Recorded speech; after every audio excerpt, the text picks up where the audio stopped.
Este trabajo dedicado a la obra de Ignacio Gómez de Liaño, tiene como horizonte interpretativo, la memoria, la imaginación y la sabiduría. Tres conceptos que pertenecen al núcleo de su filosofía, y están presentes, explícita o implícitamente, en todo lo que Gómez de Liaño ha escrito, a lo largo de más de 30 años.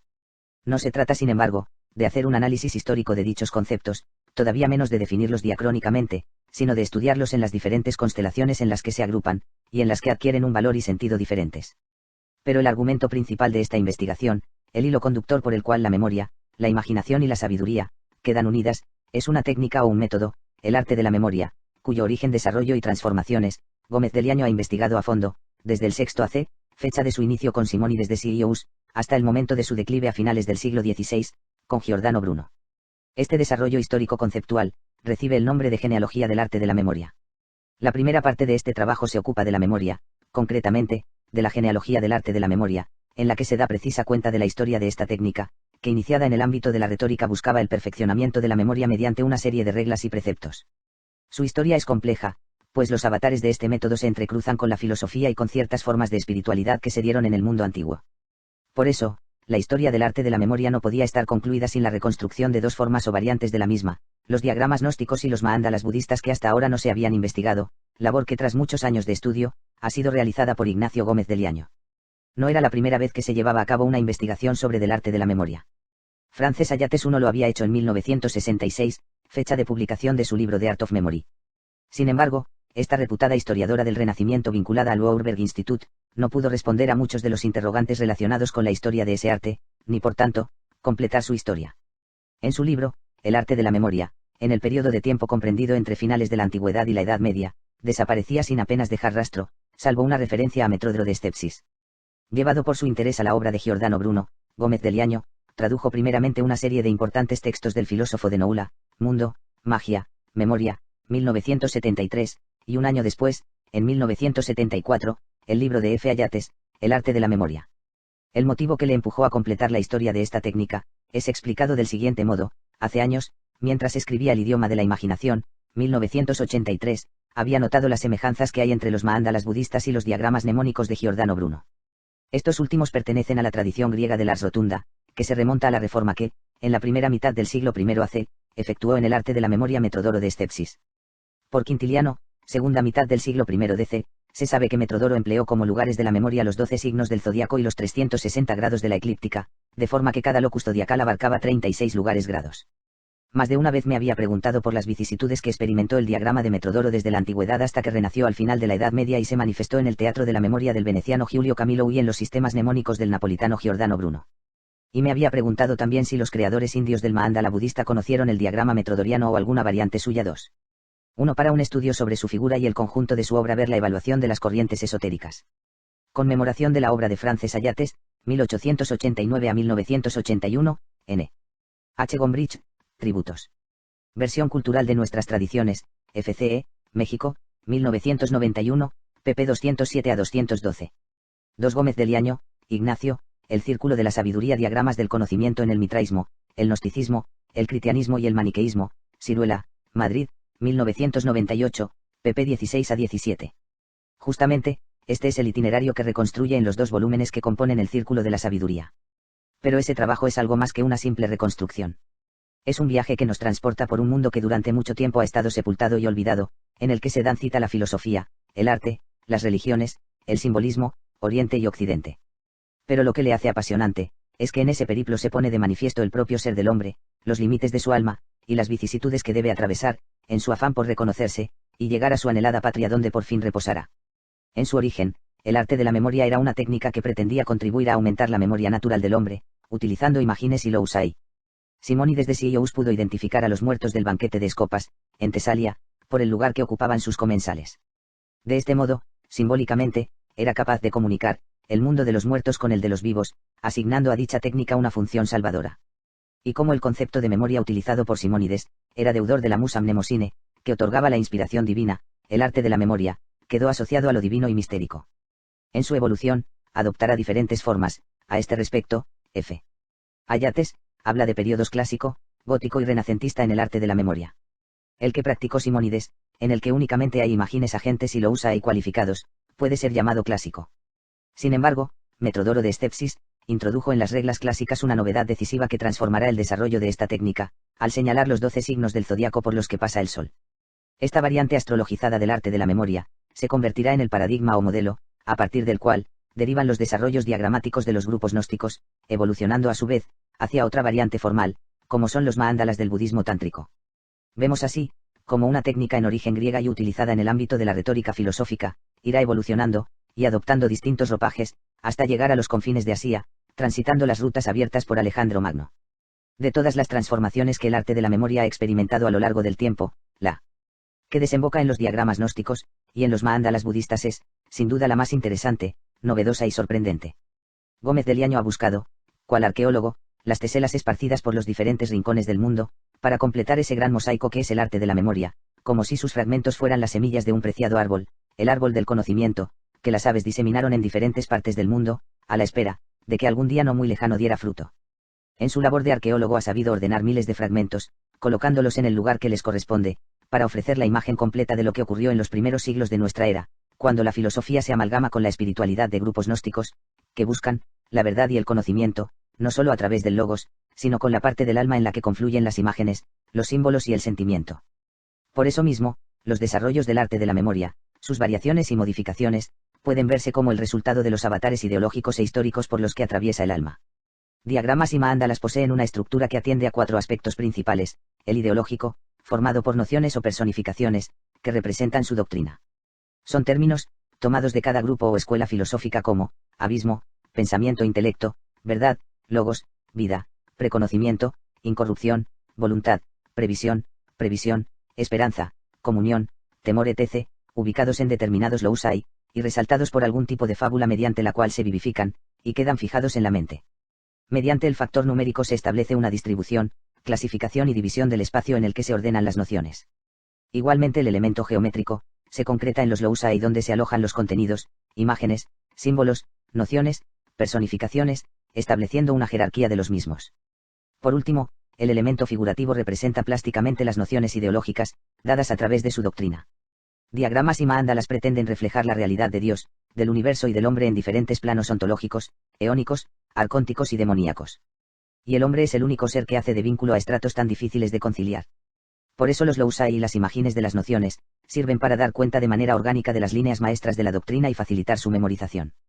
Todas las escuelas filosófico-religiosas que practicaron el arte de la memoria, pretendían obtener un conocimiento, gnosis, que unido por el hilo invisible de los números, las figuras y las imágenes, diera respuesta a las preguntas más universales del hombre, mediante una conjunción de razonamiento y símbolo, de sistema y mito, de lógica y simbólica, bajo la dirección de imágenes empapadas de afecto pero construidas con el entendimiento.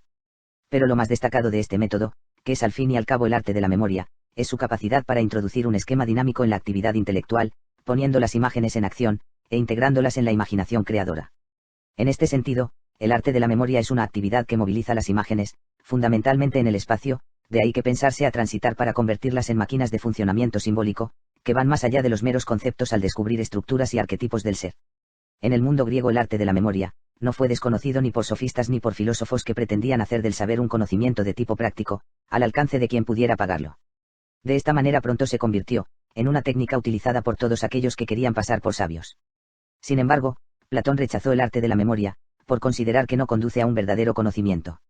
Las imágenes y los simulacros en los que se funda, dejan al individuo a merced de caprichosos deseos, sin infundir la verdadera sofia, que solo es posible hallar a través de la anamnesis. Además, en esta tecne, mnemosine era rebajada a mera técnica, lo que explicaría su rechazo de la escritura como instrumento auxiliar de la memoria.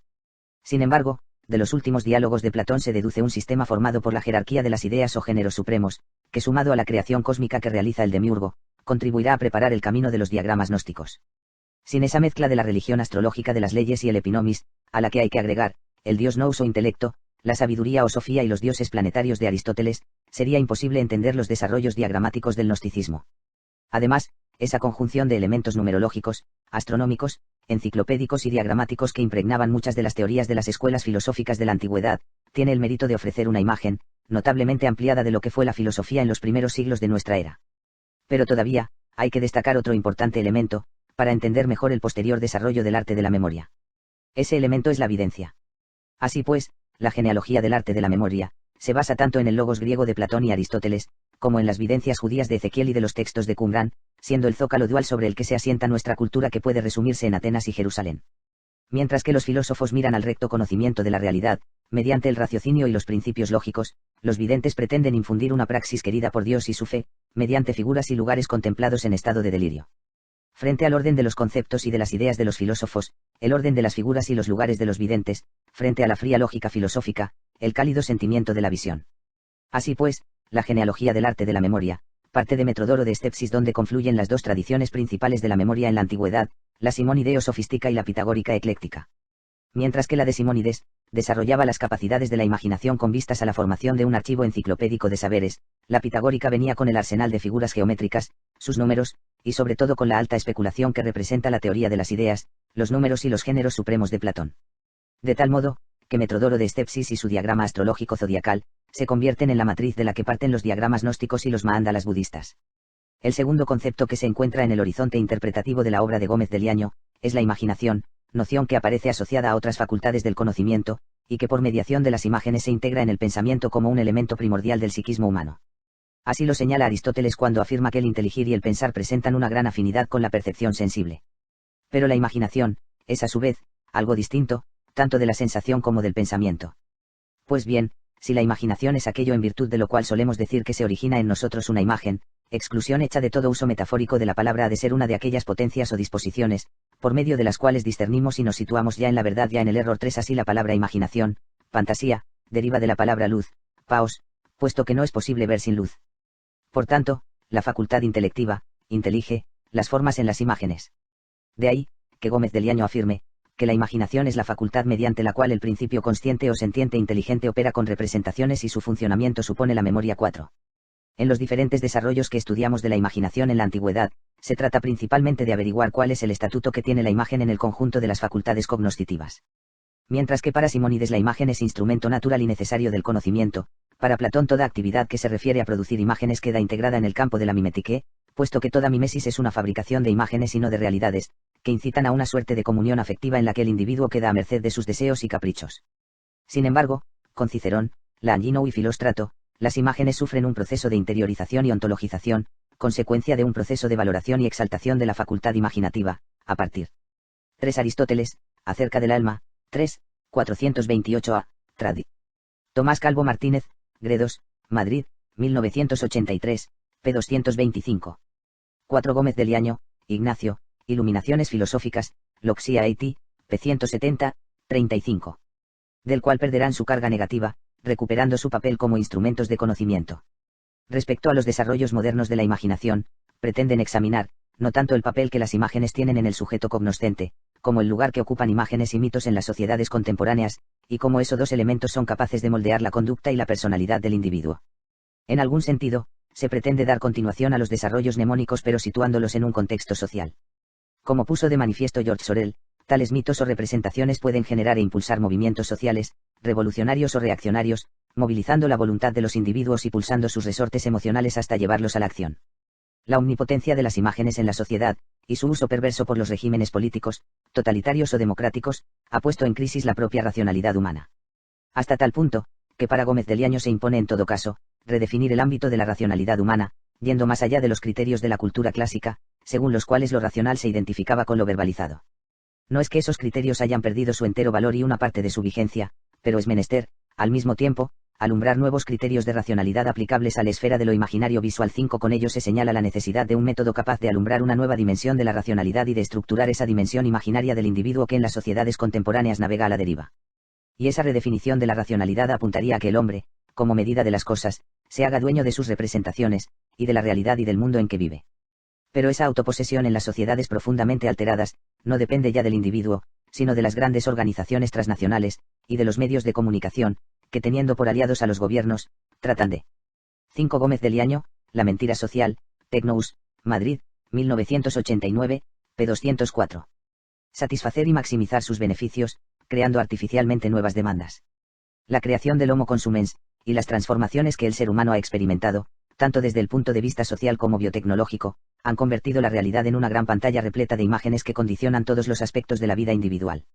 Este nuevo idolomorfismo, imágenes de tipo ilusionista que por su carga emotiva y sentimental están capacitadas para orientar la conducta mediante un proceso de identificación en el que vivimos, amenaza con acabar con la autonomía del individuo en todas sus formas. Por ello, lo constitutivo de lo social es una forma de ficción que sin embargo instrumenta la verdad, la de cada individuo, y que lo constitutivo del Estado contemporáneo es una dinámica basada en las verdades prácticas, que fluyen a través de la ciencia y bajo la cobertura de un buen elenco de mitos capaces de organizar las mentiras por medio de las cuales una minoría identificable grosso modo con la nomenclatura del sistema tiene engañados y sometidos al resto de los ciudadanos, si es que no también a sí misma 6. En el lado opuesto a estas derivas idolomórficas se encontrarían las experiencias artísticas e imaginarias del individuo convertido en dueño y creador de sus propias leyes destinadas a la búsqueda de la felicidad. Propiamente es el terreno reservado a la imaginación creadora, y al arte, en los cuales los contornos de la realidad se difuminan, para dejar aparecer la fantasía y el ensueño poético.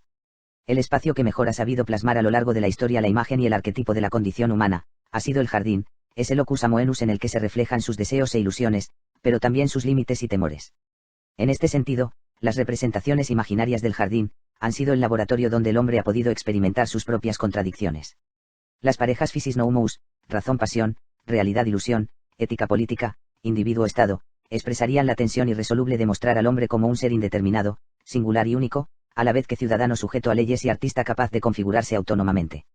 6 Gómez de Liaño, Ignacio, La mentira social, Tecnous, Madrid, 1989, p. 267.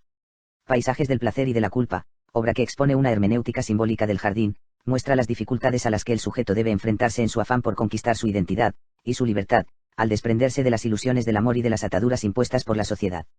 La sensualidad, los espejismos del amor, y el delirio poético, son por tanto los enemigos a los que el individuo debe hacer frente para recuperar su autonomía, y la única manera de vencerlos es la de luchar con las armas que posee, la razón y el entendimiento.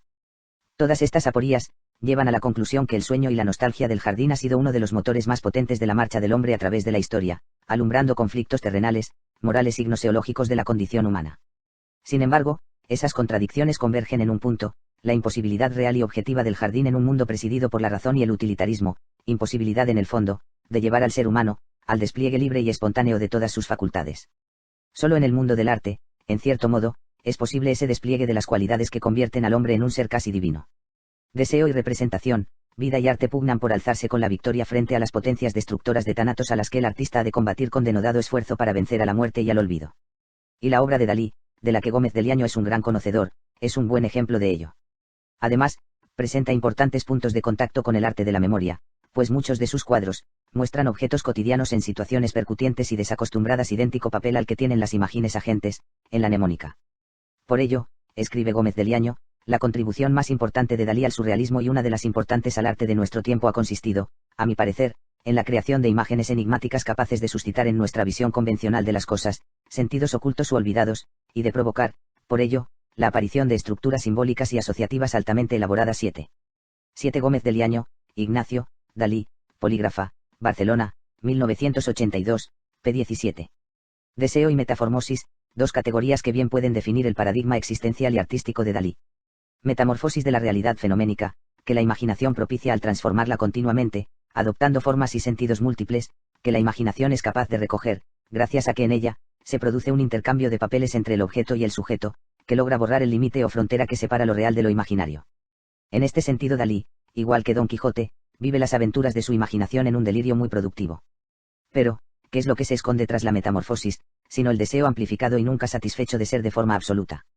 Por debajo de todas las acciones que el hombre emprende, como señalara Schopenhauer, está el deseo de ser absolutamente, de vivir más intensamente, de fundir vida y obra, y de alcanzar la eternidad y el infinito, mediante un juego de disfraces, mutaciones y metamorfosis. En este punto, surge la duda, de saber si en el fondo de la realidad, subyace la razón, o el deseo, o ambas. A este respecto Gómez de Liaño escribe: el fondo del ser, la realidad radical, es la afección apetitiva, deseo, o la representación cognoscitiva, razón. Pero puede haber apetición sin objeto apetecible. No habría sido invalidada la fuerza del primordio de no darse en su núcleo un cierto ajuste, armonía, inteligencia. 8 Por tanto, hay que concluir, que existe una aprehensión cognoscitiva, razón, por mínima que sea, que prevalece sobre la apetición, deseo, aunque autores como Schopenhauer o Nietzsche afirmen la primacía del deseo y los sentidos sobre la razón. La sabiduría es el tercer y último de los conceptos aquí estudiados, y no es casual que ocupe la parte final de nuestro trabajo, pues con ella culmina el sistema filosófico que Gómez de Liaño ha elaborado como síntesis y reformulación a muchos de los problemas que tiene planteados la filosofía hoy. Por eso hablamos al respecto, de 8 Gómez de Liaño, Ignacio, Iluminaciones Filosóficas, Siruela, Madrid, 2001, p. 94. 124. Los fundamentos gnoseológicos y ontológicos para una refundación filosófica. Desde la publicación de Los Juegos del Sacromonte, 1975, hasta Iluminaciones Filosóficas, 2001, y Sobre el Fundamento, 2002, la obra de Ignacio Gómez de Liaño, ha dado muestras de una profunda unidad y coherencia, en un discurso que a través de los años no ha hecho más que ahondar y desarrollar, unos temas y unas ideas que estaban ya desde el inicio. Y esa unidad y coherencia internas queda no solo reflejada en la genealogía del arte de la memoria, articulada como un todo coherente, sino en un programa de fundamentación conceptual que comprende a su vez una refundación filosófica. Digamos que el trabajo desplegado a lo largo de más de 3 décadas, tiene 2 vertientes o configuraciones. Por un lado, la genealogía del arte de la memoria, como investigación de historia de las ideas, que engloba el idioma de la imaginación, 1983, el círculo de la sabiduría, 1998, filósofos griegos, videntes judíos, 2000, el diagrama del primer evangelio, 2003, y en cierta medida, la mentira social, 1989, y paisajes del placer y de la culpa, 1990. Por el otro, un trabajo de refundación filosófica, en el que se incluyen Los Juegos del Sacromonte, 1975, Iluminaciones Filosóficas, 2001, y Sobre el Fundamento, 2002, en el que se elabora una teoría filosófica del conocimiento y de la realidad, que intenta dar respuesta a las preguntas más universales que desde los orígenes mismos de la filosofía, se ha planteado el hombre. Pero tanto el despliegue genealógico del arte de la memoria, como la refundación filosófica convergen en un mismo punto, Giordano Bruno. Pero ese punto de convergencia es al mismo tiempo, un punto de fuga que posibilita mirar hacia el futuro, porque la metodología de las formaciones anímicas y espirituales, se postula como un método capaz de abrir nuevas perspectivas a la filosofía. No es fácil definir qué es la sabiduría, y pocos filósofos se han aventurado a ello. Por sabiduría hay que entender en nuestro trabajo el conocimiento propiamente filosófico, antes que la filosofía fuese dominada exclusivamente por el logos, vigente al menos desde Sócrates y Platón. En este sentido, la sabiduría, haría referencia, a un tipo de conocimiento práctico que no se reduce exclusivamente al logos, sino que tendría sus diferentes expresiones, en la mántica, la videncia, el enigma, o el oráculo, pues en todas ellas, vida y conocimiento se hallan estrechamente unidos. Como señala Giorgio Colli, los mismos dioses, Apolo y Dionisos, son los que encontramos al retroceder por los senderos de la sabiduría griega. Solo que en esta esfera hay que modificar la caracterización de Nietzsche, y, además, hay que conceder la preeminencia a Apolo más que a Dionisos. Efectivamente, si acaso hay que atribuir a otro dios el dominio sobre la sabiduría ha de ser el de Delfos. En Delfos se manifiesta la inclinación de los griegos al conocimiento, sabio no es quien cuenta con una rica experiencia, quien descuella por la habilidad técnica, por la destreza, por la astucia, como lo era, en cambio, en la era homérica. Odiseo no es un sabio. Odiseo es quien arroja luz sobre la oscuridad, quien desata los nudos, quien manifiesta lo ignoto, quien precisa lo incierto. Para aquella civilización arcaica el conocimiento del futuro del hombre pertenece a la sabiduría. Apolo simboliza ese ojo penetrante, su culto es una celebración de la sabiduría. Pero el hecho de que Delfos sea una imagen unificadora, una abreviatura de la propia Grecia, indica algo más, a saber, que el conocimiento fue para los griegos el valor máximo de la vida. 9. Apolo, Dionisos, Mnemosine, Fanes, Ananke, Heráclito, Parménides, Zenón o Empédocles, nombres a través de los cuales se simboliza la antigua sabiduría y el tejido múltiple del logos. La sabiduría, en última instancia, haría referencia al momento en que se produce el paso de un conocimiento místico-mántico, a la elaboración de un pensamiento abstracto y discursivo. Esta misma teorización, que igualmente se puede detectar en el Nietzsche, del nacimiento de la tragedia, coincide con el diagnóstico de Pieradot al señalar, que la filosofía antigua admite, de una u otra manera, desde el banquete de Platón, que el filósofo no es sabio, pero no se considera un simple discurso que se detendría en el momento en que apareciera la sabiduría, es al mismo. 9 Colli, Giorgio, El nacimiento de la filosofía, trad. Carlos Manzano, Tusquets, Barcelona, 1980, p. 13. Tiempo e indisolublemente discurso y modo de vida que tienden hacia la sabiduría sin jamás alcanzar la 10. De este planteamiento cabe retener la idea de que la sabiduría, es un tipo de conocimiento próximo a las primeras escuelas filosóficas, y que además, comporta un modo de vida sustentado en un saber, que no se funda exclusivamente en el logos, en el que destacan los aspectos prácticos sobre los teoréticos. Si se quiere, es una opción existencial, que exige en el individuo una conversión de todo su ser, a la vez que implica un discurso filosófico, pues la sabiduría supone una manera de vivir. Tanto para los pitagóricos, como para los gnósticos o Giordano Bruno, el conocimiento, gnosis, que descansa sobre un fondo espiritual y taumatúrgico es una conquista y una ascensión, de la que el individuo, tiene que salir reforzado. Y el arte de la memoria que ellos practicaban, reunía los rasgos propios de la sabiduría 11.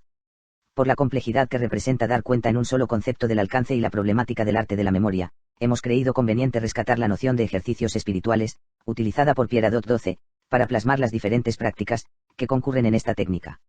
Ejercicios, que corresponden a una transformación de la visión del mundo y a una metamorfosis de la personalidad, que pueden ser de muy distinto tipo: la investigación, el examen crítico, la lectura, la audición, la visualización, la atención, el dominio de sí, la indiferencia a las cosas indiferentes, la epogea o la ataraxia. La refundación filosófica que propone Gómez de Liaño se basa en el decurso mnemónico, método inspirado en el arte de la memoria de Giordano Bruno y que completaría el proyecto original de la filosofía. Un proyecto al que ésta renunció en el ocaso de la Edad Antigua, pero que hoy volvemos a estar en condiciones de actualizar. En esta actualización de su proyecto original, la filosofía no debe renunciar a las aportaciones de la ciencia, sino volverse ella misma ciencia en toda su plenitud y radicalidad, y desde ese nivel abordar e iluminar las formas más elevadas de espiritualidad, hasta llegar a convertirse en metodología de las formaciones anímicas y espirituales. 13. Y es la capacidad de sentir y entender que tiene el hombre, es decir, su pensamiento, lo que le permite conocer y hacerse cargo de la realidad, así como también, conocerse a sí mismo y fundamentar su vida y sus acciones. Y a esa tarea están dedicadas sus últimas obras, Iluminaciones filosóficas y sobre el fundamento. Mientras que la idea de iluminación hace referencia al destello con el que se presentan la comprensión y el sentido de la realidad, la idea de fundamento remite a los principios en los que una cosa se sustenta. Iluminar la realidad y fundamentar la persona son las tareas principales que la filosofía debe llevar a cabo. El mundo, para Gómez, se divide en tres niveles. En primer lugar, están los objetos de la realidad física que se dan a través de qualia, cualidades, y quanta, cantidades, y sus complexiones. En segundo lugar, se encuentran los objetos matemáticos, números y relaciones de cantidad, que señalan a las formas protorreferenciales o arquetípicas de los mismos, como nivel último de resolución o análisis. Y en tercer lugar, están los objetos metafísicos, que se dividen a su vez, en condiciones protorreferenciales de objetos, representaciones, y estados, afecciones, fruicciones y mociones. Mientras que los qualia y los quanta pertenecen al mundo, sea físico o formal, los estados se refieren al cuerpo, no ya como objeto de. 13. Gómez de Liaño, Ignacio, Iluminaciones filosóficas, Siruela, Madrid, 2001, p. 10. Representación sino como carne en la que arraiga el sentir afectivo. Sin embargo, mundo y carne, objetos y estados poseen nexos de unión, mientras que la representación es el mundo visto por fuera, la carne y la afectividad son el mundo desde dentro. El conocimiento, en esta teoría representacional, se resuelve en alcanzar nexos de representaciones, dados a través del sentir-entender. El principio de relaciones de este modo, el tropo-generalicismo para Sexto Empírico y el principio del pensamiento para Platón, tal y como la dialéctica del Parménides pone de manifiesto. A su vez, el principio de relación remite a la unidad sin la cual no podría darse la pluralidad, lo mismo y lo otro. Igualmente la relación entre lo cualitativo y lo cuantitativo es posible gracias al uno, porque en su fondo último la realidad es la manifestación física de la unidad sentiente. 14. Afirmar que el conocimiento se define en términos de sentir y entender, significa que a la actividad lógica del principio de razón suficiente basada en los principios de identidad, no contradicción y tercio excluso, debe sumarse la experiencia del sentir afectivo, basada en el principio de afecto suficiente, las metáforas y los símbolos. Y que frente a una lógica de los conceptos hay una simbólica de los afectos. Por eso, conocer es siempre integrar dos perspectivas, la del mundo exterior con sus objetos, y la del mundo interior, con sus estados. Esta estructura gnoseológica, a la que podría calificarse de representativa, rechaza la sustancialidad del yo, para afirmar un yo relacional. Utilizando una metáfora del propio autor, el yo es como un ángulo que se define por la coordinación de sus lados. En consecuencia, no existe un yo encerrado en la fortaleza de la conciencia, sino en conexión con las representaciones del mundo y con los estados del cuerpo. Con lo cual, el yo viene a ser algo tan externo como lo puedan ser los libros de nuestra biblioteca, que colocados en cierto orden y disposición, conectan con algún aspecto de nuestra vida, y su alteración amenaza su frágil equilibrio emocional. Pero no hay un solo yo, existen tantos como los cambios. 14. Gómez de Liaño, Ignacio, Iluminaciones filosóficas, Siruela, Madrid, 2001, p. 93. 132. Que se suceden a lo largo de la vida y a través del tiempo. Por eso, es importante que las personas adquieran un fundamento sólido, por el cual logren desarrollarse plenamente como seres humanos. Y hasta ahora, ni la filosofía, ni la ética, ni la estética, son capaces de cumplir ese objetivo, pues siguen considerando su objeto, desde un punto de vista teorético. Solo cuando la mnemónica se convierta en el método práctico poético de edificación imaginaria de la personalidad, es decir, cuando el sentir y el entender se unan con los elementos representativos y afectivos, formando el verdadero tejido de la vida, podremos decir que se ha alcanzado la meta que desde un principio se propuso la filosofía. Para Gómez de Liaño, la filosofía práctica o mnemónica parte de los objetos de conocimiento aportados por la filosofía teórica, pero no se propone como meta el conocimiento, sino la acción, concretamente que el sujeto cognoscente actúe de forma eficaz sobre su psique y los constituyentes de la personalidad, a fin de que ésta se adapte a la voluntad del sujeto y éste logre enriquecer cognoscitiva y afectivo-fluitivamente su personalidad. 15. La metodología de las formaciones anímicas y espirituales, basada en el arte de la memoria de Giordano Bruno, posibilita el equilibrio de los elementos, llamémoslos, arquitectónicos y musicales de la personalidad. Una arquitectura, hecha de imágenes mnemónicas que han de servir para que el hombre se haga dueño de sus representaciones, y una música, cuya armonía ha de lograrse a través de la integración de las disonancias producidas por la razón y el sentimiento, los conceptos y los afectos, los objetos y los estados, el mundo y la carne. La idea de una técnica o de un método que abarque ambos aspectos del conocimiento, unificándolos, no es nueva, pues ya los ejercicios de rememoración pitagóricos, o los iconismos de Posidonio apuntaban en esa dirección. Las principales sistematizaciones, que se han dado a lo largo del tiempo, de un método similar, entre muchas otras son las siguientes: el diagrama setiano barbelognóstico, los mándalas del bardo Todol, la Divina Comedia de Dante, los ejercicios espirituales de Ignacio de Loyola, el teatro de la memoria de Giulio Camillo y el de Imaginum, signorum et idearum compositione de Giordano Bruno. En todas estas obras, los símbolos, los dioses, los daimones, las personificaciones, no son entendidos como simples relaciones abstractas, sino en tanto que elementos representativos, afectivos o intelectivos que se transforman en vidas, en ejemplos vivificados en forma de mitos, de los que se desprende una enseñanza moral en primera persona. El proyecto original de la filosofía se proponía dos objetivos. El primero consistía en la traducción de toda expresión cognoscitiva en forma de discurso lógico. Para ello se buscaron las leyes lógicas a que debe ajustarse la verificación de las representaciones de la realidad. El discurso lógico proporcionó la técnica mediante la cual pensar cognitivamente de forma adecuada. Pero esa técnica no basta, ni para memorizar los conocimientos obtenidos, ni para facilitar el hallazgo de nuevos conocimientos, ni para moldear la personalidad y determinar la conducta de forma eficaz. De ahí que, complementariamente, se propusiera, desde los antiguos pitagóricos y el poeta Simónides de Silius, hacia el año 500 AC, el decurso mnemónico. Las escuelas filosóficas lo abandonaron en manos de religión, hace casi 2000 años, y de las escuelas de psicología en el último siglo. El decurso mnemónico no ignora las condiciones del discurso lógico, pero su meta no es de naturaleza meramente teorética sino práctica, en el sentido de facilitar la acción del principio consciente sobre los constituyentes psíquicos, o sea, sobre la autoformación. A fin de cumplir este designio, aportó una técnica icónico-imaginal, basada en imágenes agentes empapadas de afectividad y movimiento, y en itinerarios por espacios cualificados o loci, mediante los cuales fijar los contenidos de la memoria, moldear la personalidad y determinar la conducta. 16. Así pues, en la antigüedad, el discurso lógico y el decurso mnemónico estaban entrelazados. Pero el triunfo del racionalismo cartesiano supuso la consagración del aspecto lógico en detrimento del simbólico e imaginario, al no encajar bien en el ideal científico y deductivo con el que se inaugura la Edad Moderna. Si las religiones en la antigüedad se hicieron con parte de ese territorio y después la psicología ocupó ese lugar, se debe en parte al rechazo que la misma filosofía tuvo hacia él. El ideal del sabio, la automorfosis, y el dominio de sí mismo, hacen referencia a una misma realidad, el trabajo que el sujeto debe realizar sobre sí mismo, si quiere alcanzar la sabiduría. Y esa fue la labor asignada al arte de la memoria en sus diferentes variaciones. Tal vez, Giordano Bruno llegó a ser consciente del alcance que su método mnemónico podía tener en el futuro. Por eso, cuando el arte de la memoria estaba llegando a su fin, él adaptó y perfeccionó de acuerdo a los principios de su filosofía, una forma de conocimiento que otros en el futuro podrían seguir. En este sentido, Bruno fue un discípulo aventajado de Pitágoras y Plotino, heredero de una antigua tradición que cifraba su conocimiento en los textos de un sabio llamado Hermes Trismegisto, cuya existencia real o imaginaria, poco importa, para la cual, el conocimiento era aquella parte de sombra, umbris idearum que la razón no alcanza a iluminar, aunque todavía el hombre guardaba en su interior una chispa de luz divina, que la materia no había logrado apagar. Gran milagro, oh Asclepio, es el hombre, no te dimos ningún puesto fijo, ni una faz propia, ni un oficio peculiar, oh Adán, para que el puesto, la imagen y los empleos que desees para ti, esos los tengas y poseas por tu propia elección, te coloqué en el centro del mundo, para que volvieras más cómodamente la vista a tu alrededor y miraras todo lo que hay en este mundo. Ni celeste, ni terrestre te hicimos, ni mortal ni inmortal, para que tú mismo como modelador y escultor de ti mismo, más a tu gusto y honra, te forjes la forma que prefieras tú. 17. ¿No es esto mismo lo que expresa la convertibilidad fantástica y el hombre locativo? El convertirse en alojamiento y hospedería de dioses y demonios, de imágenes de la más variada factura, para poder metamorfosearse y fundirse con el mundo transformado en animal o planta. Si el hombre es un animal totémico, puede transformarse en 17 Pico de la Mirándola, de la dignidad del hombre, Editora Nacional, Madrid, pp. 103-105. Aquello que quiera ser. A este respecto, el teatro griego representa la metáfora de la infinita plasticidad humana, donde los espectadores podían experimentar las diferentes maneras de ser persona, desde el conócete a ti mismo del dios Apolo, al hazte todos de Dioniso.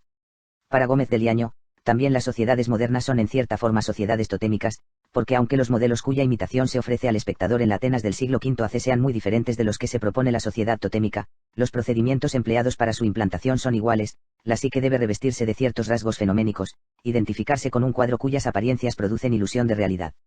Pues en escena no están ni Agamenón ni Edipo ni Prometeo ni Electra ni Odiseo ni Hécuba ni un general, un rey, un médico, una adivina. Lo que hay es una reconstrucción imaginaria, un juego de apariencias 18. Por eso, Gómez de Liaño retoma el programa de Epicteto acerca de cómo el hombre debe hacerse dueño de sus representaciones. ¿Para qué fue admitida la razón por naturaleza? Para usar como es debido las representaciones. ¿Y qué es la propia razón? Un sistema de determinadas representaciones, por esto la mayor y primera tarea del filósofo es poner a prueba las representaciones y juzgarlas y no aceptar ninguna sin haberla puesto a prueba. 19. Sin duda, Gómez de Liaño en su obra, no ha hecho más que explorar ese vasto pero apasionante mundo de las representaciones, individuales, sociales, artísticas, religiosas, literarias, imaginarias o simbólicas, porque en última instancia, definen al hombre. El dominio de sí mismo, su armonía interior, su felicidad en suma, dependen del arte con que maneje sus representaciones, imaginaciones y sentimientos. Es decir, del arte con que coordine y disponga los objetos que reposan en el complejo espacio de su identidad personal. 20. Y ese trabajo, como él mismo señala, podría ser el de la crítica de la razón simbólica, o la crítica de la razón representativa, añadimos nosotros. 18. Gómez de Liaño, Ignacio, sobre el fundamento, Siruela, Madrid, 2002, p. 114, 261. 19. Epicteto, Disertaciones por Arriano, y, XX, 5-8. 20. Gómez de Liaño, Ignacio, Filósofos griegos, videntes judíos, Siruela, Madrid, 2000, p. 343. ¿Cuál debe ser entonces, el valor de las imágenes? El mismo que éstas tuvieron en el platonismo, en el estoicismo, en el mitraísmo, en el gnosticismo, en Giulio Camilo y en Giordano Bruno. El de regular o equilibrar los desajustes entre lo racional y lo afectivo, en servir de puente y enlace de ambos planos, para que el individuo integre sus constituyentes últimos, en un todo armónico. Y para ello, hay que dejar que las imágenes circulen libremente, del corazón al entendimiento, sin encerrarlas en la oscuridad de la conciencia y de los sentimientos, abriendo de par en par el sentir, para que ellas puedan encarnarlo. Porque de la misma manera, que las imágenes pueden provocar en el individuo procesos de identificación y proyección, a través de sus procesos emocionales, llevándole a la heteronomía más absoluta, también pueden ser utilizadas en su beneficio, desde el momento en que se crea una fluida comunicación entre las representaciones, el entendimiento y el sentimiento. Así, el correcto uso del entendimiento y sus ideas, permite que los objetos del mundo que normalmente se presentan bajo el aspecto de la necesidad, sean contemplados desde la perspectiva de la libertad. Y este es, el sentido último de la filosofía, el poder contemplar los objetos del mundo desde la libertad que proporciona el correcto uso de la razón.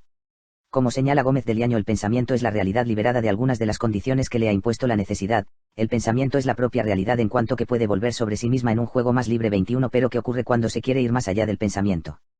¿Qué hay más allá de él? El pensamiento es el más allá, el último término, de todas las realidades que cabe concebir, el yo, Dios, el mundo, el lenguaje, la lógica, el conocimiento, el sentimiento, etc. ¿Qué puede haber más allá?